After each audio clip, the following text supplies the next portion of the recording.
dans le chapitre 32 du livre de l'Exode, versets 10 et 11. « Maintenant laisse-moi, ma colère va s'enflammer contre eux, et je les consumerai. Mais je ferai de toi une grande nation. » Moïse implora l'Éternel, son Dieu, et dit, « Pourquoi, ô Éternel, ta colère s'enflammerait-elle contre ton peuple que tu as fait sortir du pays d'Égypte, par une grande puissance et par une main forte ?» Moïse avait fait un choix, et pendant 40 années, il est resté au milieu de ce peuple, alors qu'il aurait pu jouir d'une vie bien différente. Il avait volontairement choisi de demeurer avec le peuple d'Israël et de ne pas l'abandonner. Cependant, durant ces 40 années, il passa par de très grandes souffrances. C'est ainsi que sont les voies de Dieu. Quand nous sommes introduits dans les voies de Dieu, nous devons savoir que ce sont des voies de souffrance. C'est le chemin que nous devons suivre si nous sommes appelés par Dieu. Nous ne pouvons pas apporter les richesses spirituelles autrement que par la souffrance. Ce qui apporte la richesse, c'est la vie.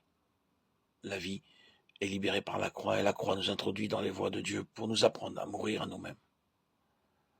La croix continuera son œuvre dans les profondeurs de notre être pour libérer la vie. Plus les voies de Dieu sont profondes, plus la souffrance devient notre partage. Il n'y a pas de ministère autrement. Cela a été pour Moïse. Dans le livre du Deutéronome, chapitre 32, verset 4, il est dit, « Il est le rocher, ses œuvres sont parfaites, car toutes ses voies sont justes. » Au psaume 18, verset 31, « Les voies de Dieu sont parfaites, la parole de l'Éternel est éprouvée. Il est un bouclier pour ceux qui se confient en lui. » Psaume 77, verset 11 à 14, « Je dis, ce qui fait ma souffrance, c'est que la droite du Très-Haut n'est plus la même. Je rappellerai les œuvres de l'Éternel, car je me souviens de tes merveilles d'autrefois. Je parlerai de toutes tes œuvres, je raconterai tes hauts faits, ô Dieu, tes voies sont saintes. Quel Dieu est grand comme Dieu. » Apocalypse chapitre 15, verset 3. « Et il chantait le cantique de Moïse, le serviteur de Dieu, et le cantique de l'agneau, en disant, « Tes œuvres sont grandes et admirables, Seigneur Dieu Tout-Puissant. Tes voies sont justes et véritables, ô roi des nations. » Nous devons donc être introduits dans les voies de Dieu pour connaître son plan, et nous passerons par des choses difficiles. C'est un aspect de la vie chrétienne que nous n'envisageons pas lors de notre nouvelle naissance. Aucun de nous ne pense à la souffrance à ce moment-là.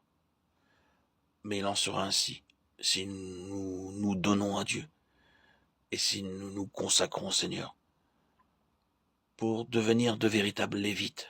L'apôtre Paul disait en s'adressant aux Colossiens, chapitre 1, verset 24, « Je me réjouis maintenant dans mes souffrances pour vous.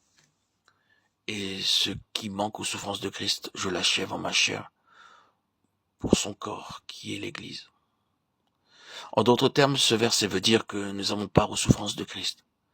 Ce principe se trouve également dans le livre du Lévitique au chapitre 2 à propos de l'offrande de farine. Ce passage nous parle de la marche du Seigneur Jésus et de ses souffrances. Souffrance invisible par le verset 4 pour ce qui est cuit dans le four et souffrance visible dans les versets 5 à 7. Si ton offrande est un gâteau cuit sur le gris, il sera fait de fleurs de farine pétrie à l'huile. Tu apporteras l'offrande qui sera faite à l'Éternel avec ces choses-là. Elle sera remise au sacrificateur qui la présentera sur l'autel. Le sacrificateur en prélèvera ce qui doit être offert comme souvenir et le brûlera sur l'autel. C'est une offrande d'une agréable odeur à l'Éternel. Ce qui restera de l'offrande sera pour Aaron et pour ses fils. C'est une chose très sainte parmi les offrandes consumées par le feu devant l'Éternel. Cette offrande de gâteau à laquelle avaient part les sacrificateurs parle de notre participation aux souffrances de Christ, puisqu'il s'agit d'une offrande cuite sur le grill. Ce passage du Lévitique rejoint ce que dit Paul aux Colossiens chapitre 1 verset 24.